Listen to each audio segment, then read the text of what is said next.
Brutal royal assessment of key decision Prince William almost made.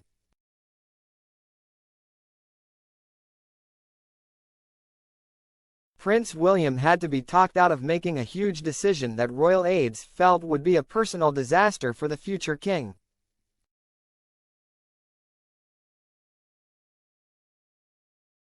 There was great excitement when it was revealed William would be attending St Andrews University in Scotland, and in September 2001 he began his first term, studying art history.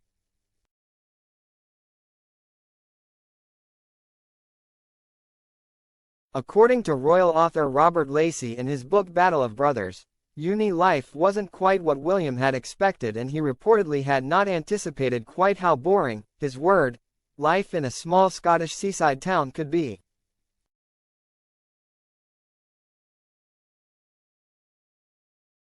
For a prince who everyone instantly recognized, navigating student life was a challenge. His nights out were clouded because all the other students were fascinated by him, and he wasn't enjoying his course.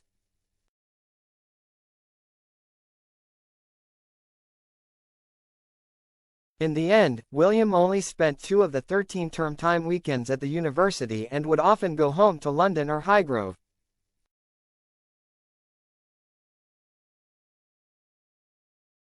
It all came to a head when he headed back for the Christmas break. He confided in his father that he wanted to leave the university and move elsewhere.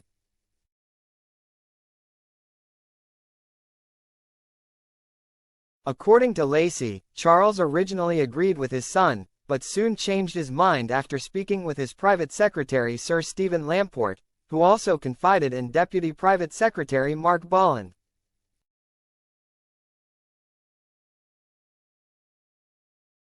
Palace aides were concerned the situation could cause a personal disaster for William and that the prince would have been seen as a quitter.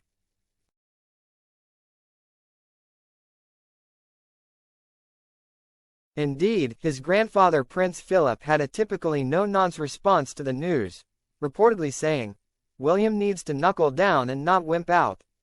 Charles' spin doctor, Mark Bolland, later lifted the lid on how they dealt with the issue, telling Lacey,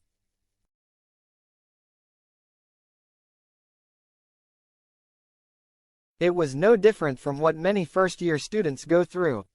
We approached the whole thing as a wobble, which was entirely normal. St Andrews had a flexible course structure, and when they heard that William might be happier majoring in geography, they made sure there were no roadblocks."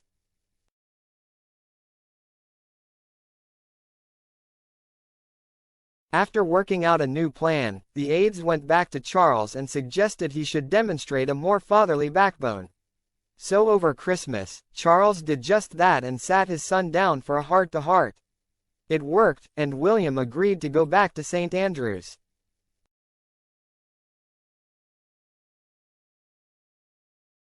The decision changed much more than his education. Returning to Scotland meant William grew closer, and fell in love with Kate Middleton, who he would go on to marry in April 2011.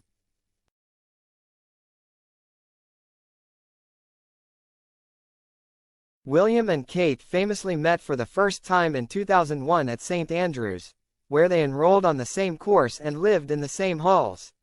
And it was Kate's now legendary appearance in a charity fashion show in March 2002 that famously kicked off their romance.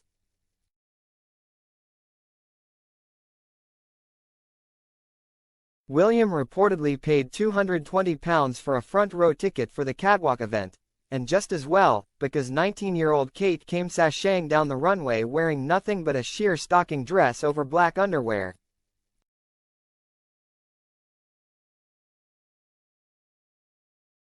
As she strutted her way past the prince, William is said to have turned to his friend Fergus Boyd and whispered, "Wow, Fergus, Kate's hot."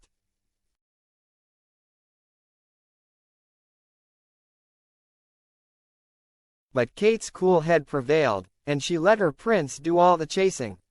Royal reporter Simon Vigor said, when they were at university at St Andrews, "I have it on good authority that one of the few girls not chasing William or trying to catch his eye was Catherine."